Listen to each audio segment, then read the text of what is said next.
آمین۔ رسول اللہ صلی اللہ علیہ وسلم کی والدہ نے آپ کو صرف 9 دن تک دودھ پلایا۔ ان کے بعد صوبیہ نے پلایا۔ پھر دودھ پلانے کی باری حضرت حلیمہ سعدیہ رضی اللہ تعالیٰ عنہا کے حصے میں آئی۔ حضرت حلیمہ سعدیہ دوسری عورتوں کے ساتھ اپنی بستی سے روانہ ہوئیں۔ ان کے ساتھ ان کا دودھ پیتا بچہ اور شوہر بھی تھے۔ حلیمہ سعدیہ دوسری عورتوں کے بعد مکہ میں داخل ہوئیں۔ ان کا خچر بہت کمزور اور مریض تھا۔ ان کے ساتھ ان کی کمزور اور بوڑھی اونٹنی بھی تھی۔ وہ بہت آہستہ چلتی تھی۔ ان کی وجہ سے حلیمہ قافلے سے بہت پیچھے رہ جاتی تھیں۔ اس وقت بھی ایسا ہی ہوا، وہ سب سے آخر میں مکہ میں داخل ہوئی۔ اس زمانے میں عرب کا دستور یہ تھا کہ جب ان کے ہاں کوئی بچہ پیدا ہوتا تو وہ دیہات سے آنے والی دائیوں کو حوالے کر دیتے تھے تاکہ دیہات میں بچے کی نشوونما بہتر ہو اور وہ خالص عربی زبان سیکھ سکے۔ دائیوں کا قافلہ مکہ میں داخل ہوا۔ انہوں نے ان گھروں کی تلاش شروع کر دی جن میں بچے پیدا ہوئے تھے۔ اس طرح بہت سی دائیاں جناب عبد المطلب کے گھر آئیں، نبی کریم صلی اللہ علیہ وسلم کو دیکھا، لیکن جب انہیں معلوم ہوا کہ یہ بچہ تو یتیم پیدا ہوا ہے تو اس خیال سے چھوڑ کر آگے بڑھ گئیں کہ یتیم بچے کے گھرانے سے انہیں کیا ملے گا۔ اس طرح دائیاں آتی رہیں جاتی رہیں۔ کسی نے آپ صلی اللہ علیہ وسلم کو دودھ پلانا مناسب نہ سمجھا اور منظور نہ کیا، اور کرتی بھی کیسے؟ یہ سعادت تو حضرت حلیمہ کے حصے میں آنا تھی۔ جب حلیمہ رضی اللہ تعالیٰ عنہا مکہ پہنچی تو انہیں معلوم ہوا سب عورتوں کو کوئی نہ کوئی بچہ مل گیا ہے اور اب صرف وہ بغیر بچے کے رہ گئی ہیں، اور اب کوئی بچہ باقی نہیں بچا۔ ہاں، ایک یتیم بچہ ضرور باقی ہے جسے دوسری عورتیں چھوڑ گئی ہیں۔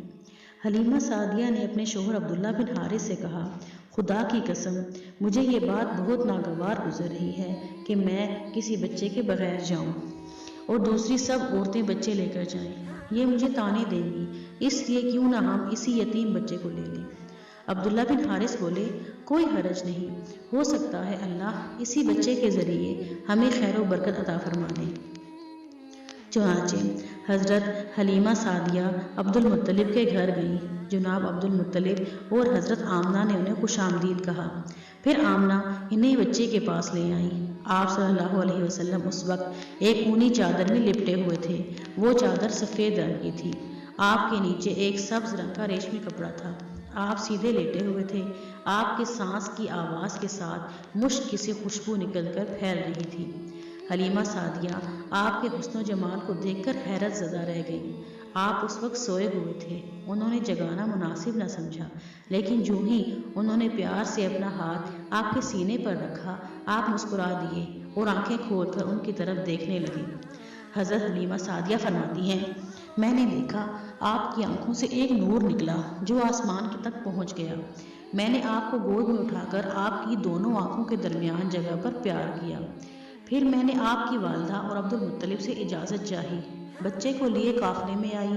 میں نے آپ کو دودھ پلانے کے لیے گود میں لٹایا تو آپ دائیں طرف سے دودھ پینے لگے۔ پہلے میں نے بائیں طرف سے دودھ پلانا چاہا، لیکن آپ نے اس طرف سے دودھ نہ پیا۔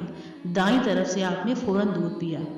بعد میں بھی آپ کی یہی عادت رہی، آپ صرف دائیں طرف سے دودھ پیتے رہے، بائیں طرف سے میرا بچہ دودھ پیتا رہا۔ پھر قافلہ روانہ ہوا۔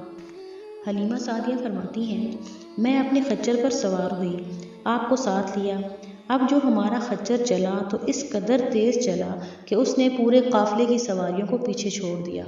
پہلے وہ مریل ہونے کی بنا پر سب سے پیچھے رہتا تھا۔ میری ساتھی خواتین حیرانگی سے مجھ سے مخاطب ہوئیں، اے حلیمہ، یہ آج کیا ہو رہا ہے؟ تمہارا خچر اس قدر تیز کیسے چل رہا ہے؟ کیا یہ وہی خچر ہے جس پر تم آئی تھی اور جس کے لیے ایک ایک قدم اٹھانا مشکل تھا؟ جواب میں نے ان سے کہا، بے شک یہ وہی خچر ہے، اللہ کی قسم اس کا معاملہ عجیب ہے۔ پھر یہ لوگ بنو سعد کی بستی پہنچ گئے۔ ان دنوں یہ علاقہ خشک اور قحط زدہ تھا۔ حلیمہ سعدیہ فرماتی ہیں، اس شام جب ہماری بکریاں چر کر واپس آئیں تو ان کے تھن دودھ سے بھرے ہوئے تھے، جبکہ اس سے پہلے ایسا نہیں تھا۔ ان میں سے دودھ بہت کم اور بہت مشکل سے نکلتا تھا۔ ہم نے اس دن اپنی بکریوں کا دودھ دوہا تو ہمارے سارے برتن بھر گئے اور ہم نے جان لیا کہ یہ ساری برکت اس بچے کی وجہ سے ہے۔ آس پاس کی عورتوں میں بھی یہ بات پھیل گئی۔ ان کی بکریاں بدستور بہت کم دودھ دے رہی تھیں۔ غرض ہمارے گھر میں ہر طرف ہر چیز میں برکت نظر آنے لگی۔ دوسرے لوگ تعجب میں رہے۔ اس طرح 2 ماہ گزر گئے۔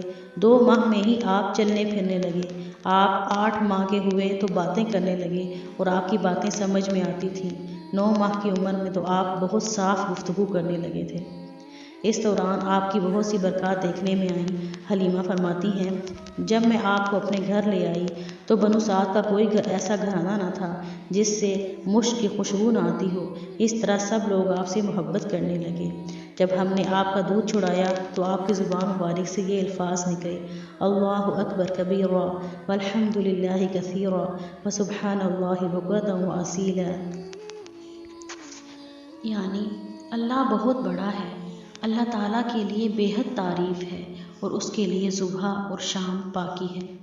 پھر جب آپ صلی اللہ علیہ وسلم 2 سال کے ہو گئے اور حضرت حلیمہ سعدیہ کے گھر میں برکات کا نزول جاری تھا تو اچانک ایک ایسا واقعہ پیش آیا جس کی وجہ سے حضرت حلیمہ سعدیہ بہت ڈر گئی اور وہ آپ صلی اللہ علیہ وسلم کو لے کر حضرت آمنہ کے پاس پہنچ گئی۔ وہ واقعہ کیا تھا اور اس کے بعد کیا ہوا، انہوں نے حضرت محمد صلی اللہ علیہ وسلم کو اپنی والدہ کو واپس کیوں سونپ دیا، یہ ہم انشاءاللہ اپنی نیکسٹ ویڈیو میں دیکھیں گے۔ تب تک کے لیے اللہ حافظ۔